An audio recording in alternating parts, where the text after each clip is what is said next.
வந்திருக்க பத்திரிகை நண்பர்கள், ஊடக நண்பர்கள், காமன் ஃப்ரெண்ட்ஸ் எல்லாருக்கும் என்னுடைய வணக்கம். பாண்டியராஜ் சார், வீடில் இருக்க எல்லாருக்கும் என்னுடைய வணக்கம்.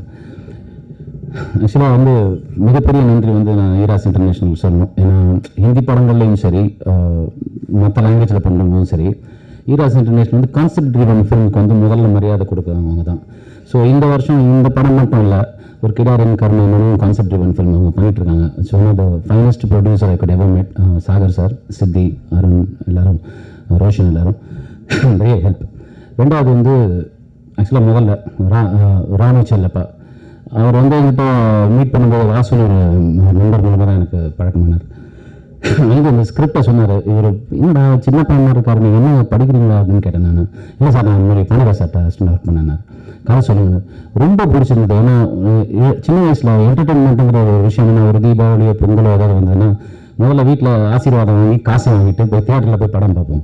ஸோ அப்போ என்ன நடக்கும்னா, அந்த சட்டை கிட்டெல்லாம் பிச்சுக்கிட்டு மேலே ஏறி போய் டிக்கெட் வாங்கி கையெல்லாம் மாட்டி போய் அப்படி ஒரு காலகட்டம் ரொம்ப சந்தோஷமான ஒரு காலகட்டம் அது. அதை இந்த ஸ்கிரிப்டில் சொன்னாங்க, அதை அப்படியே எடுத்துருக்காங்க. ரொம்ப பிடிச்சது இந்த படம் பண்ணும்போது.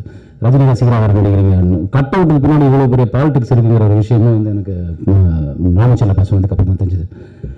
அப்புறமா படத்தோட ஒளிப்பதிவாளர் கணேஷ், பீரியட் அந்த பீரியட் அந்த ஃப்ரேமுக்குள்ளே சொல்கிறதுங்கிறது ஒரு கஷ்டமான ஒரு விஷயம். எங்கே பார்த்தாலும் செல்ஃபோன் டவர், அந்த செல்ஃபோன் யூஸ் பண்ணிட்டு இருப்பாங்க, அதெல்லாம் தெரியக்கூடாதுன்னு போராடி அந்த படத்தை பண்ணாங்க வரவங்க டைரக்டர். அப்புறமா music director sir Sankaran sir, மிக அருமையான பாடல்கள்.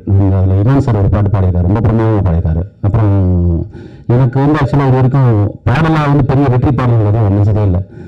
இந்த படத்தில் எல்லாருக்கும் எல்லாரும் பேசக்கூடிய பாடல் நானும். அதுக்கு சகோதரர் யுகபாரதியன் அவர் தான் அந்த ரொம்ப அருமையாக அந்த பாட்டை எழுதி கொடுத்தாரு.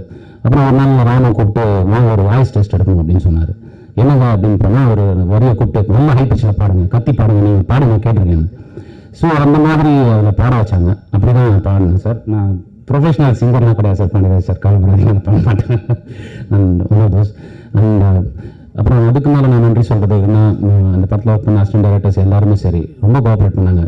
அதை விட இந்த படத்தை இன்னைக்கு இவங்க எல்லாருக்கும் முன்னாடி பெரிய விஷயம் பெரிய ரேஞ்சில் ரீச் பண்ண வைக்கிறதுக்கு KR film Saravanan sir, Bluewell entertainment, வெல்பர் என்டர்டைன்மெண்ட், சதீஷ் சார், இவங்க எல்லாம் சேர்ந்து இந்த படத்தை ரிலீஸ் பண்ணுறாங்க.